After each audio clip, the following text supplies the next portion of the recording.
Assalamualaikum warahmatullahi wabarakatuh.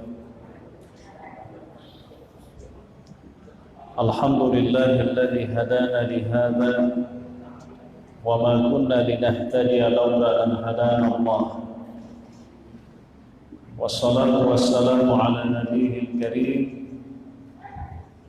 Muhammadin khatamil anbiya'i wa imamil mursalin wa ala alihi wa sahabatihi wa man sara ala nahjihi ila yaumiddin. Allahumma la sahla illa ma ja'altahu sahla wa la sa'ban illa ma ja'altahu sa'ba wa anta taj'alul hasna idza syi'ta sahla. Subhanaka la ilma lana illa ma 'allamtana innaka antal alimul hakim.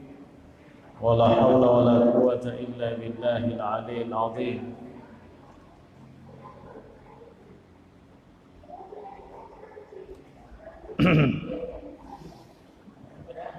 Bapak Ibu sekalian, para jamaah maghrib yang dimuliakan oleh Allah Subhanahu wa taala.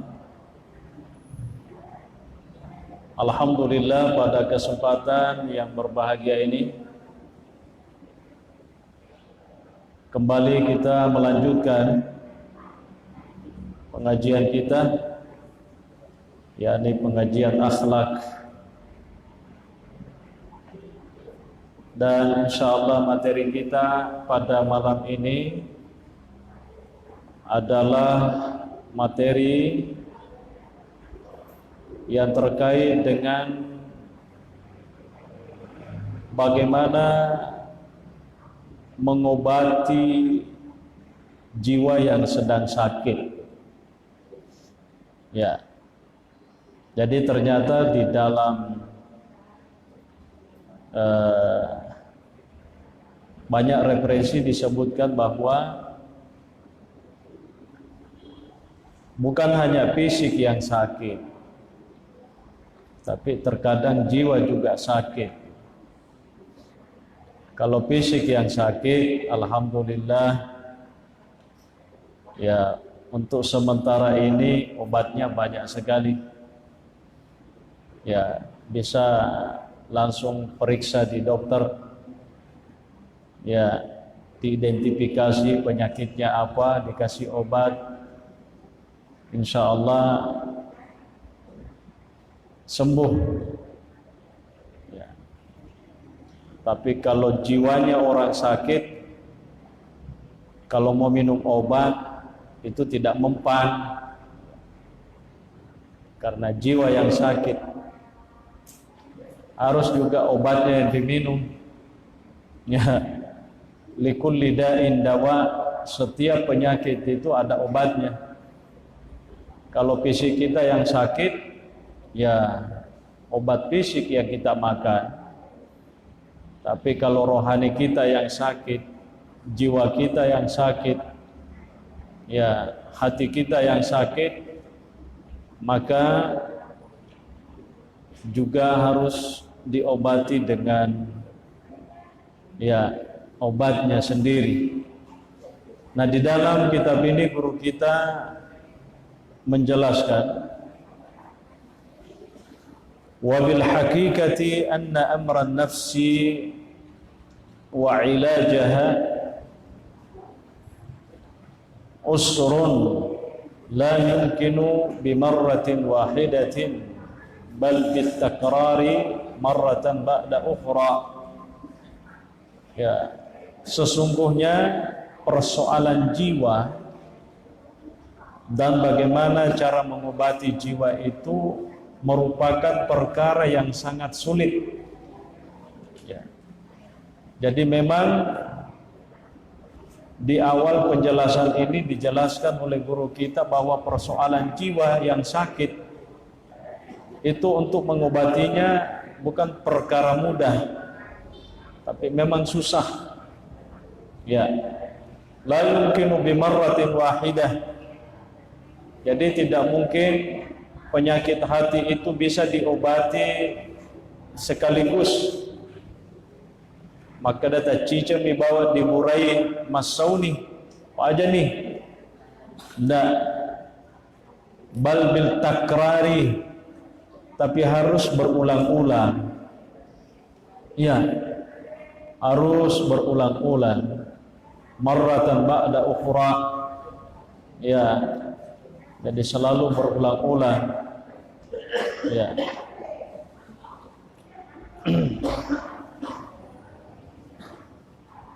Ya.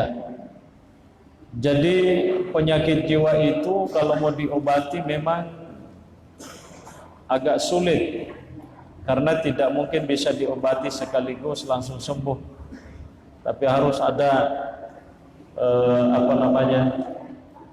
pemulangan, harus ya terus menerus. Nah, guru kita di sini menjelaskan fahiya musyabbahatun bid-dabbatil harum. Ya, jiwa yang sakit kalau mau diobati harus berulang-ulang. Itu diibaratkan seperti hewan yang yang liar. Padena selona olo-olo mage senar, masih sangat liar. Ya, agak bicara naro. Ya, malira mopi, malirai, kolok malira, tanda maka cucu. Ya, fala tankadu illa bil lijam. Jadi hewan yang masih liar sekali itu tidak bisa ditundukkan, tidak bisa menurut, kecuali harus dengan diikat. Ya, lijam itu diikat. Biasanya kalau sapi kan diikat lehernya, atau kalau perlu hidungnya yang dikasih tali baru diikat. Mutoni maraga lirana nareko ireng-ireng pasti macue gitu. Rupanya manusia itu juga hatinya begitu liar sekali. Jadi penyakit hati itu tidak mungkin bisa ditundukkan sekaligus begitu, tapi butuh ya pelatihan yang berulang-ulang, ya butuh terapi yang panjang, butuh waktu, ya sehingga kemudian bisa nanti menjadi hati yang sehat, sama dengan hewan. Kalau hewannya masih sangat liar, ya harus ada pendekatan-pendekatan, ya sehingga kemudian hewannya itu nanti bisa ditundukkan. Wah.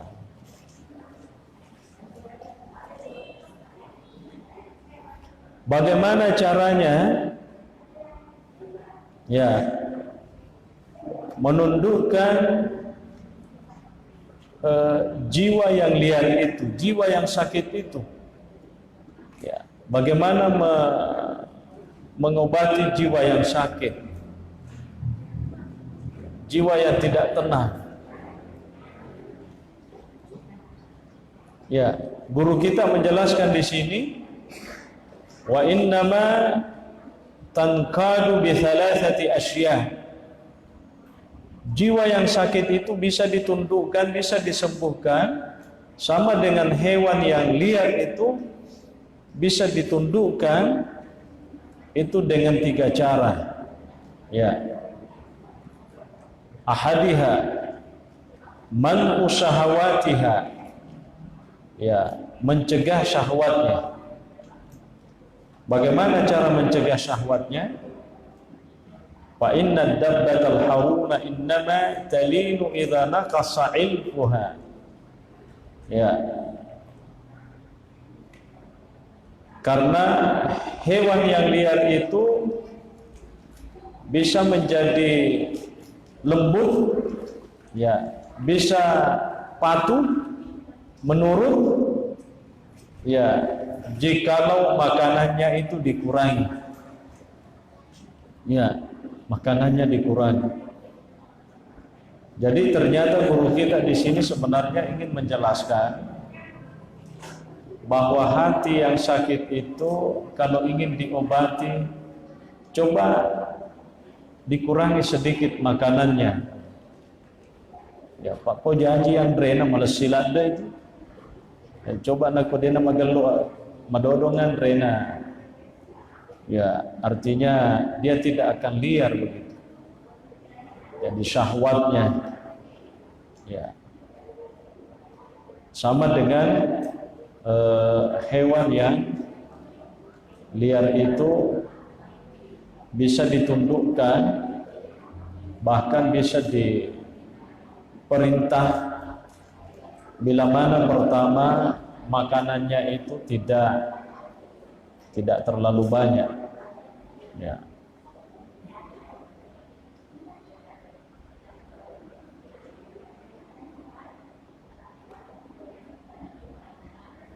الثاني حمل أثقال الطاعات يا لأن الدبة الحول إذا قلل علفها وزيد بحملها ذلت وضعفت قوتها وانقادت وأطاعت ya. Jadi ditambah bebannya. Jadi iru atina dari kumalasai mesti bebannya ditambah, dalam arti sedikit dipaksakan untuk bisa menerima hal-hal yang baik. Ya, pasa-pasa cede. Nah, pada matona sendiri olo-oloe, ya, kalau hewan itu sangat liar, makannya dikurangi, lalu kemudian bebannya ditambah, betuana muatannya itu hewan, ya ditambah. Kalau misalnya hewannya dipakai untuk mengangkat apa, ya itu ditambah, ya pasti dia akan tunduk. Ya, kenapa dia tunduk? Karena kekuatannya berkurang. Ya, kekuatannya berkurang. Ya, waqadat, dia akan menurut. Ya, jadi sama dengan manusia. Kalau hatinya bermasalah, ya makanan fisiknya dikurangi, tetapi bebannya ditambah. Ya, bebannya ditambah. Tentu ini terapi sebenarnya. Ya, dan memang sebenarnya dalam dunia medis banyak teori-teori dijelaskan, ya menjelaskan bahwa ya manusia itu memang butuh nutrisi dalam sehari. Tapi kalau nutrisinya itu lewat, maka makanan itu akan menjadi penyakit gitu. Ya. Jadi kalori dibutuhkan oleh manusia setiap hari, tetapi bila kalori itu melebihi dari yang dibutuhkan oleh manusia, maka kalori itu akan menjadi racun. Ya, akan menjadi racun.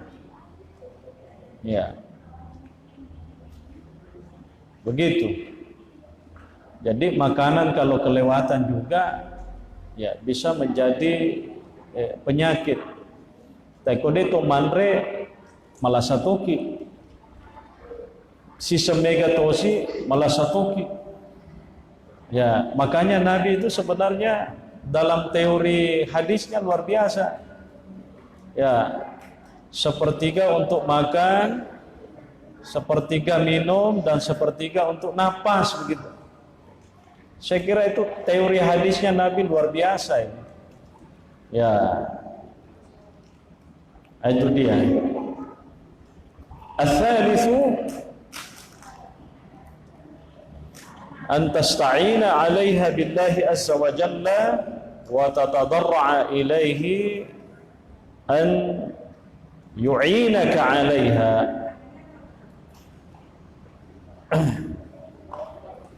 Dia selalu meminta ya pertolongan kepada Allah agar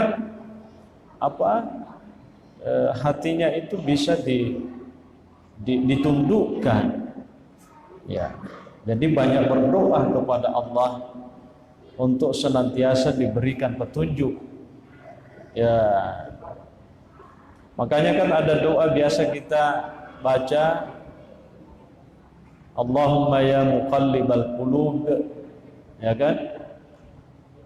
Wahai Allah yang membolak-balikkan hati, ya tsabbit qulubana ala dinika, teguhkanlah hati kami ya terhadap agamamu. Ya. Allahumma ya muqallibal qulub tsabbit qalbi ala dinik. Ya, teguhkanlah hatiku ya untuk agamamu, wa ala ta'atika, dan untuk taat kepadamu. Ya.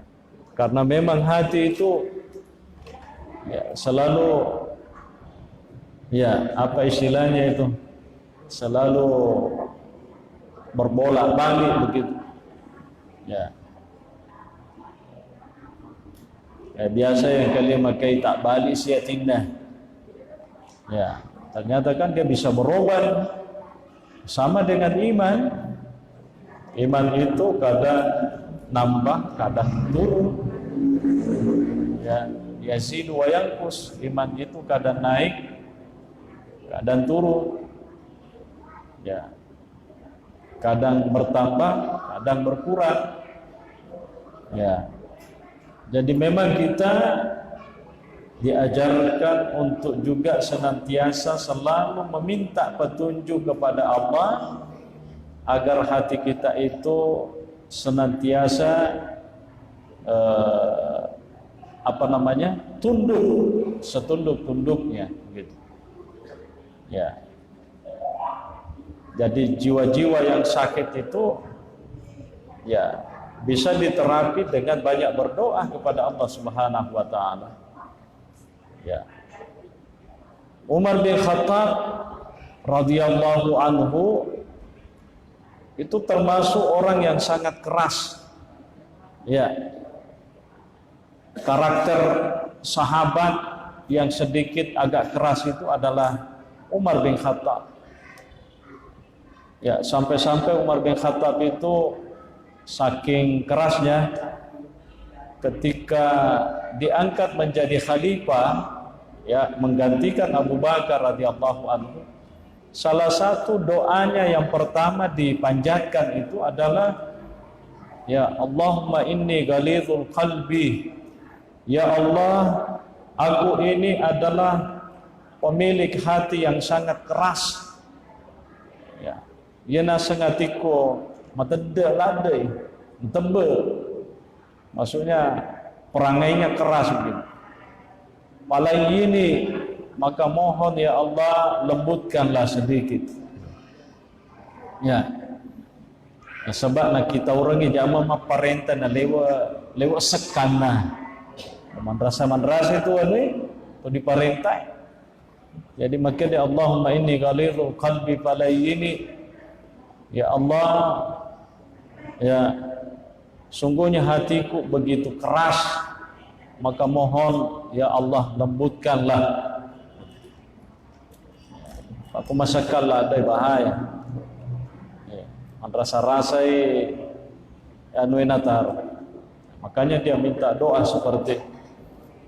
Jadi hati kalau bermasalah termasuk terapinya adalah berdoa kepada Allah Subhanahu wa taala. Ya.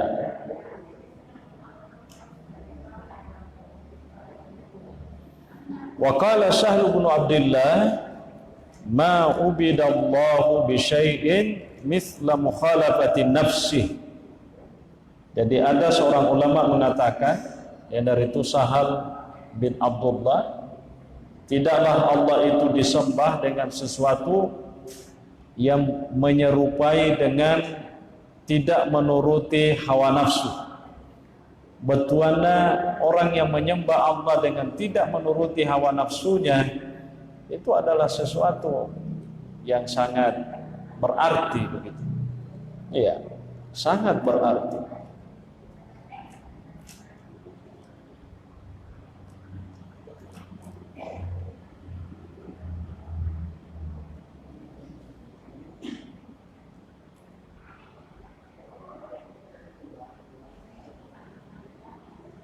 Ya, ada satu cerita. Wa qad hukiya anna rahiban ishtuhira atau ishtahara bi bilad Misr bil mukashafati wa qala 'alimun minal muslimin la budda min qatlihi khawfan 'ala al muslimin an yaftinahum fa qasadahu bi sikkinin masmumatin falamma turika babuhu qala itrahis sikkina ya 'alimal muslimin fatarahaha fadakhala wa qala min aina laka nurul mukashafah wa qala bi mukhalafati nafsi wa qala hal laka fil islami qala na'am asyhadu an la ilaha illallah wa asyhadu anna muhammadan rasulullah. Ya, ini ada satu cerita.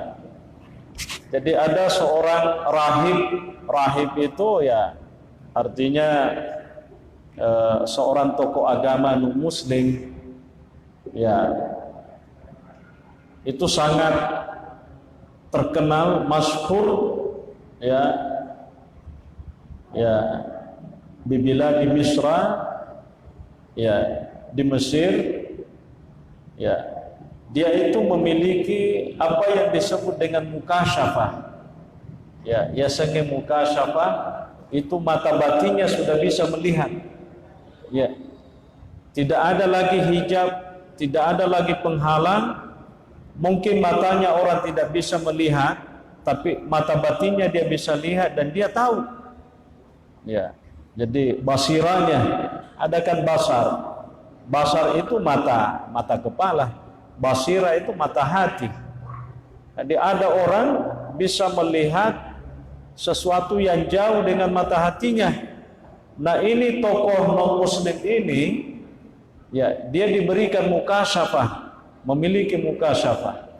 Ya dia bisa menembus, ya dengan melihat sesuatu yang apa namanya, yang oleh banyak orang tidak diketahui, ya. Sehingga ada seorang muslim itu mengatakan bahwa ini orang mesti dibunuh karena nanti terjadi fitnah antara dirinya dengan orang muslim itu. Ya, akhirnya kan ini tadi tokoh agama non muslim ini mau dibunuh oleh orang-orang Islam. Ya dengan mengambil ya sikinin masmumah, mengambil pisau yang ada racunnya. Ya. Falamma turika babuhu, ya setelah dia sampai di rumahnya orang itu, diketuk-ketuk pintunya orang yang mau dibunuh, langsung dia bilang, buang itu pisaumu itu. Abdangi nasin itu pisaumu itu. Padahal ini itero, kami dilalang polana di sini. Abdangi nasin pisaumu.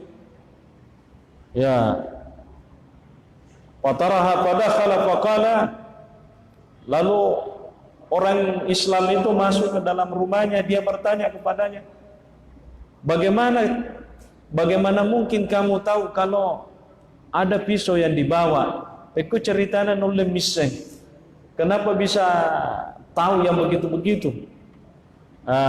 Dia mengatakan bi mukhalafatin nafsi, ya karena selama ini katanya saya tidak mau menuruti hawa nafsu. Jadi orang itu membuat basiranya bisa memandang atau tembus pandang ceritanya, atau mata batinnya yang bisa melihat karena dia tidak mau sama sekali menuruti hawa nafsunya. Kenapa hawa nafsu? Memang dalam bahasa Al-Quran Allah mengatakan, wa ma ubarri'u nafsi innan nafsa la'ammaratun bisu'. Memang nafsu itu selalu memerintahkan seseorang untuk berbuat yang tidak baik. Jadi orang ini tidak mau menuruti hawa nafsunya. Ya, ada orang menjadikan hawa nafsunya sebagai Tuhannya. Ittakhadha ilahahu hawa. Dia menjadikan hawa nafsunya sebagai Tuhannya dalam bahasa Al-Quran. Jadi hawa nafsu itu tidak boleh dituruti begitu saja. Ya, sekalipun ulama itu membagi nafsu itu ke dalam beberapa bagian. Insya Allah mudah-mudahan nanti ada kesempatan kita akan menjelaskan macam-macam nafsu. Ya, adakan nafsu lawamah, ada nafsu ammarah, dan ada beberapa lagi yang lain. Kita akan jelaskan, insya Allah mudah-mudahan ya ada waktu insya Allah. Ya, saya kira itu Bapak Ibu sekalian sebagai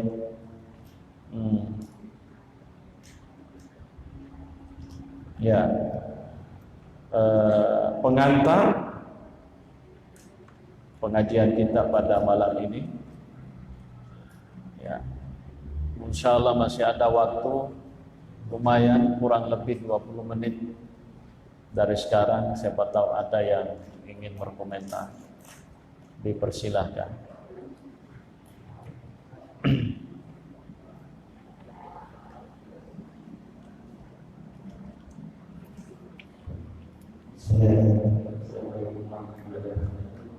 Assalamualaikum.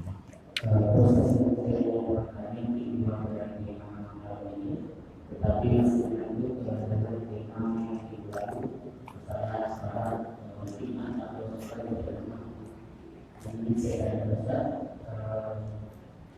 di mana status sekolah kita dan di situ ada anak isu itu lagi, sehingga dia juga masuk atau membatalkan sholatnya di mana, apakah sholat memang tidak itu besar atau gimana, karena ada ini belum balik sehingga belum paham masalah sholat ini mulai masuk dalam masalah sehingga status sholat kita memang tidak ya, sehingga itu sah. Oh, sabnya. Iya. Ya. Jadi pertama perlu dibedakan antara salat jamaahnya dengan safnya itu sendiri. Ya. Jadi pertama saya ingin menjelaskan bahwa salat jamaah itu sangat mulia ya, afdal ya. Ya. Apalagi salat Jumat memang harus secara berjamaah. Tidak boleh tidak, ya. Ini mengenai masalah saf, ada anak-anak. Memang sebenarnya anak-anak itu ya sebaiknya kalau dia mengambil saf, dia di belakang saja. Ya, mereka itu buat barisan sendiri sama dengan anak-anak gitu. Ya. Kalaupun misalnya dia masuk, ya sebaiknya dia di pinggir. Tapi biasanya di kita itu masuk juga di tengah. Jadi kalau begitu dia keluar masuk, ya saf yang berikutnya itu selama juga ada yang ditemani berdiri, ya itu artinya safnya itu tidak putus sebenarnya. Untuk sampai di situ, mulai lagi sampai di sana, ya kalau yang antara di sini dengan di sini ya sebenarnya memang putus itu. Nah kalau begitu sebenarnya kalau ada kosong, itu yang di belakang itu bisa dia maju, dia tutupi saf yang kosong itu.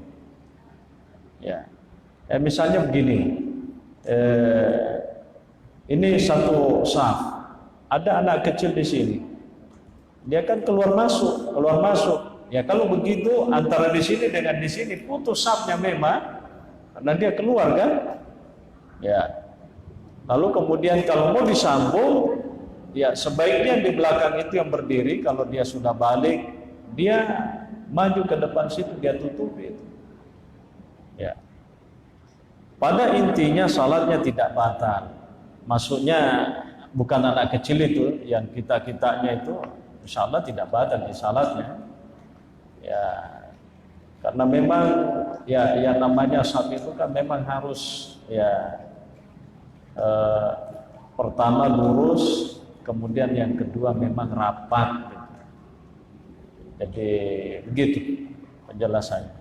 Jadi salat Jumatnya tetap sah, cuma memang ya persoalan safnya itu anak-anak itu semestinya memang dia di belakang. Tapi karena susah juga, karena dia ikut sama bapaknya, terpaksa dia berdiri di situ. Masuk. Nah, kalau memang harus begitu, kalau dia keluar masuk, semestinya tempatnya itu sedikit agak kecil sih. Pas dia keluar kan bisa ditutupi dengan orang-orang yang ada di situ. Ya, orang kan bisa sedikit agak melebar. Tapi orang berdiri kalau salat tidak boleh juga agak silana rangkat tetong, tidak boleh. Ya, ada orang kan rangka itu kayak apa gitu. Dan tidak boleh juga rapat begini kaki. Ada orang kan kakinya dengan kakinya rapat begini. Tidak, harus ada juga anunya. Ya, gitu. Jadi ketika anak itu masuk di situ, tidak apa-apa sedikit melebar ya. Tapi kalau dia agak apa istilahnya itu, ya itu ndak aneh. Jadi disesuaikan saja. Ya. Payarwan anaknya tidak bisa juga. Ya istilahnya itu pendidikan bagi mereka, pembiasaan. Dia tahu dia siang kalau dia mau ke masjid tidak boleh juga dilarang. Karena insya Allah kalau dia nanti sudah terbiasa, kalau nanti dia panjang umur, nanti orang tuanya tidak pusing-pusing lagi untuk menyuruhnya ke masjid. Tapi kalau dia dari kecil tidak pernah ada pembiasaan, ada narabi mapute janggo nasila ada perintah. Kira-kira begitu. Ya. Kasih.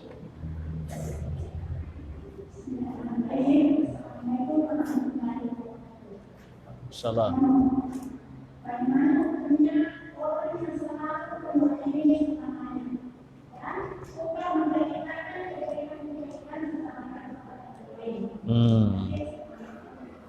Dosa bu, dosa itu haram hukumnya. Ya, dosa haram itu hasad. Ya, bahasa Indonesianya hasud atau namimah, ya kan? Iyyakum wal hasad, fa innal hasada ya'kulul hasanat kama ta'kulun narul khutabah. Ya, hati-hati dengan dengki menggunjing. Ya, karena itu bisa menghabiskan kebajikan yang kita lakukan. Sama halnya dengan api bisa menghanguskan kayu. Jadi mendosa kayak itu. Maka deh. Nah bukan juga hoax ini saya cerita, memang betul dia begitu. Ya sudah, kita doakan. Karena dia dewa boleh. Apa yang saya bilang ini memang betul, memang begitu sifatnya dia itu. Makonjaknya mato. Ya, artinya patongan ya sana kumakwero. Kita doakan saja, mudah-mudahan ya Allah, ya hambamu yang satu itu memang sedikit agak tidak bagus sifatnya, tapi mudah-mudahan ya Allah engkau berikan kekuatan supaya dia bisa berubah gitu. Ya. Dan bisa dinasihati. Ya, itu namimah. Ya. Maka Nabi ta'ala yadkhulul jannata namnamun. Ya, orang yang suka namimah, menggunjing, ya, menceritakan aibnya orang, itu kata Nabi la yadkhulul jannah. Dia nak surga. Ya. Jadi memang persoalan begini semampu mungkin Pak memang ini sila dak meto ke kota kalamanya meto ni mencerita ide gak. Oh, sila dak iring. Makanya Nabi itu mengatakan salamatul insani fi hifdzil lisan. Selamatnya manusia itu tergantung mampunya dia menjaga lidahnya gitu. Jadi tidak boleh kita juga berprinsip bahwa namaku memang dia itu nama gagal nasabah maku memang tu jadi semua dari kita pasti biasa kita begitu. Ya, astagfirullahaladzim. Saya juga biasa begitu. Ya. Ya. Tapi ya begitulah manusia. Ya. Makasih penjelasan tak berpakutanata.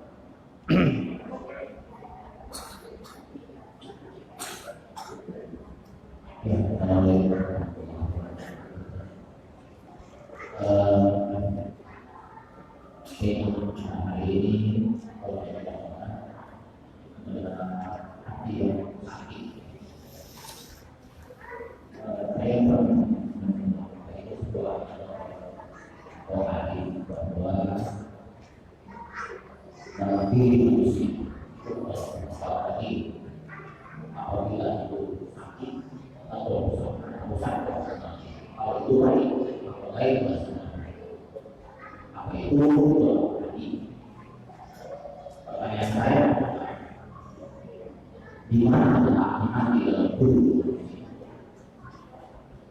Kemudian yang kedua, kalau dia ada dalam tubuh manusia, sifatnya sentral, dia akan memelihara itu supaya itu tidak kurus.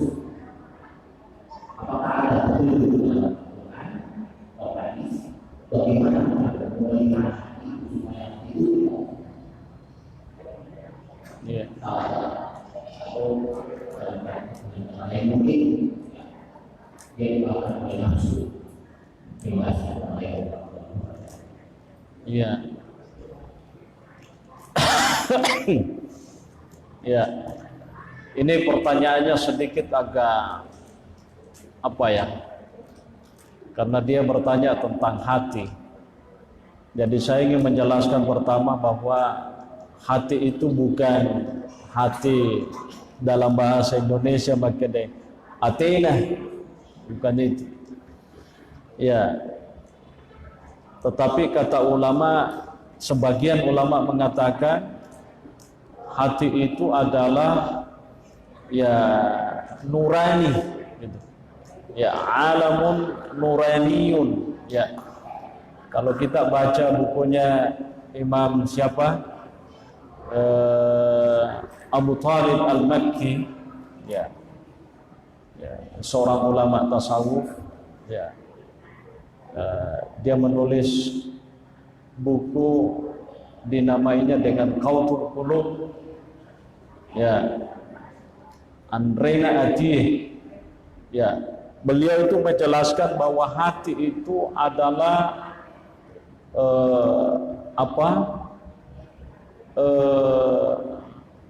substansinya manusia itu yang memang sejak awal diinstalkan oleh Allah Subhanahu wa taala. Ya. Ada yang mengatakan substansi manusia itu itulah hatinya yang sesuai dengan pikiran akal sehatnya. Jadi memang kalau mau digambarkan hati itu Pak, susah dalam bentuk konkret. Karena ini sesuatu yang abstrak, tidak berbentuk benda. Ya, kalau dia berbentuk benda, bisa digambarkan. Sama dengan akal pikiran manusia itu. Akal pikiran manusia itu yang mana yang dimasuk otaknya, bukan otaknya. Ya, ya. Tapi kalau dalam bahasa agama, ya, orang-orang yang betul-betul menggunakan perasaan murninya itu gitu. Ya. Kalau dalam bahasa ini disebut dengan qalb, ya. Ya. Itulah yang disebut dengan hati. Kalau dalam bahasa hadis ala fi apa kata Nabi sallallahu alaihi wasallam, setiap manusia itu ya di dalam diri manusia itu ada apa namanya jasad manusia itu ada muddah, ya, ada segumpal darah. Kalau segumpal darah itu saluhat, kata Nabi, idza saluhat saluhal jasadu kulluh. Kalau segumpal daging darah itu baik, maka semua fisik manusia itu akan menjadi baik. Wa idza fasadal jasadu kulluh. Kalau segumpal darah yang dimaksud dengan mudghah itu rusak, maka rusaklah semua badan manusia itu. Ala wahwal qalb, ala wahyal qalb. Itulah yang dimaksud dengan hati. Jadi hati itu pertama dia tidak bersifat konkret sebenarnya dalam arti berbentuk benda, tapi itu adalah nurani. Ya, kalau dalam bahasa mistiknya dia adalah nurani, perasaan yang diinstalkan oleh Allah Subhanahu wa taala dalam diri setiap manusia, ya, untuk selalu ya melihat bahwa kebajikan itu adalah baik dan keburukan itu adalah keburukan. Ya. Nah, bagaimana cara merawat itu? Ya tentu tadi ya untuk memperbaiki hati supaya terawat baik, ya itu tadi ada penyakit-penyakitnya. Termasuk penyakitnya itu tadi adalah ya itu tadi termasuk namimah itu penyakitnya. Hasad penyakitnya. Ya. Dan banyak penyakit-penyakit lagi yang lain. Ya. Jadi hati itu tidak kelihatan, tidak konkret, tapi dia bersifat abstrak. Ya, yang pada intinya adalah sebagian, karena ini diperdebatkan oleh ulama. Imam Al-Ghazali pun juga menulis buku namanya Mukasyafatul Qulub. Ya, ada kitab Mukasyafatul Qulub. Ya, jadi ketika hati itu tadi bisa melihat sesuatu yang tersembunyi, ya, bisa memahami sesuatu yang tidak semua orang bisa memahaminya. Itulah dalam bentuk nurani. Susah dibahasakan, ya. Karena memang ulama di dalam menjelaskan apa namanya sama dengan roh, ya. Itu roh, apa yang dimaksud dengan roh? Nah, ada yang mengatakan hati itu equal dengan roh. Ya, Imam Ibnu siapa namanya? Imam Ibnu Qayyim al-Jauziyah menulis buku namanya Roh. Itu dia kaitkan bahwa roh itu terkadang apa namanya pikiran waras manusia itu, dan itu juga hati manusia. Ya, makalu-kalu. Ya. Nanti bisa didalami lebih jauh lagi, ya, tentang apa namanya pengertian daripada hati itu, karena intinya hati itu tidak berbentuk konkret tapi berbentuk abstrak. Ya. Sama dengan sifat-sifat manusia kan tidak berbentuk konkret tapi abstrak. Ya. Kadang magelosi, kadang ya, makbar. Yang mendorong semua itu adalah pikiran sehat manusia. Kalau pikiran sehat manusia, pasti dia akan perilakunya baik. Tapi kalau pikiran jeleknya lagi yang mendominasi, pasti juga perilakunya tidak baik. Ya. Dan panjang sebenarnya penjelasannya. Ya. Yang pada intinya kata ulama, kalau hati mau tenang, jiwa mau tenang, roh mau tenang, maka kita harus mampu berprasangka baik kepada Allah. Di situ kuncinya. kita berprasangka baik kepada Allah Subhanahu wa taala. Orang yang mampu berprasangka baik kepada Allah, maka hati, jiwa dan nuraninya pasti akan tenang. Ya, itulah kata Nabi sallallahu alaihi wasallam, katakan lain ahsanu dhanna billahi la ahsanul amal. Bagaimana bisa mendeteksi orang itu prasangkanya baik, nuraninya baik, hatinya baik? Ya, tentu dengan yang nampak-nampak. Apa yang kita lihat? Ya, perilakunya. Ya, karena itu Nabi mengatakan kalau dia prasangkanya baik kepada Allah, pasti perilakunya juga baik. Ya, itu untuk menggambarkan bagaimana gejolak hati, nurani, roh, jiwa manusia itu ya bisa dideteksi dari perilakunya. Kalau perilakunya baik, itu menggambarkan roh, jiwa, nuraninya itu baik. Tapi kalau tidak, itu sedang mengalami masalah. Itu penjelasannya. Makasih.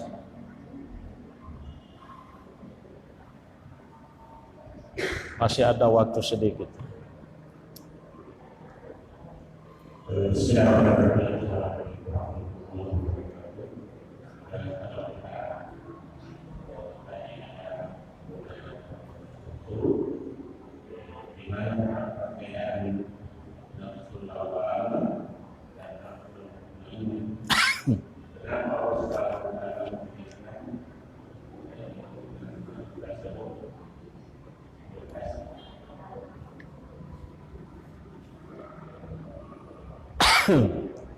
Maitasen nafsul lawama ya. Hai. Ini nanti bisa kita ya, ada pembahasannya khusus, tapi tidak mengapa. Jadi ada nafsul mutmainnah, ada nafsul lawamah. Ya. Nafsul mutmainnah itu ya, kalau di dalam pemahaman ulama seperti Imam Al-Qurdi itu menjelaskan bahwa yang dimaksud dengan nafsul mutmainnah adalah nafsu yang diterangi oleh jiwa, sehingga dengan penerangan itu sifat-sifat jeleknya nafsu itu bisa dihilangkan semuanya. Ya. Jadi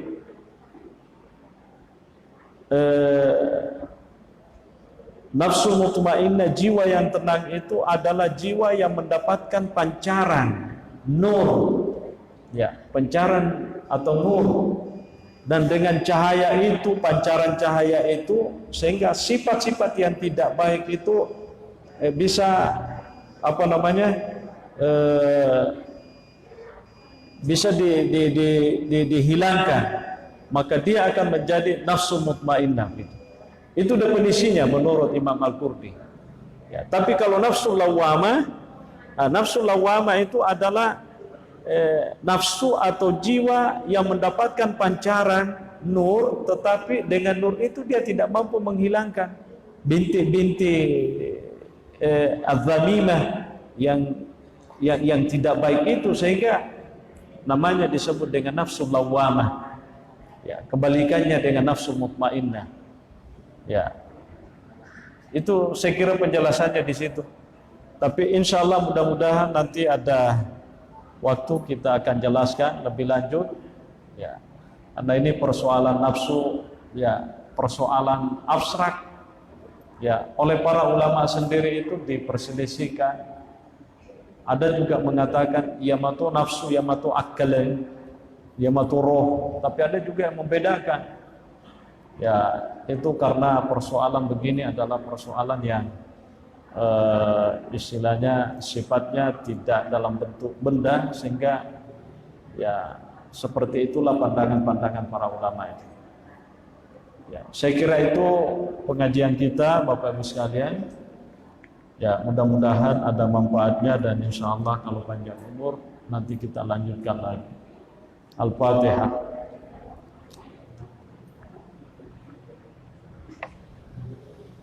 Alhamdulillahirabbil alamin.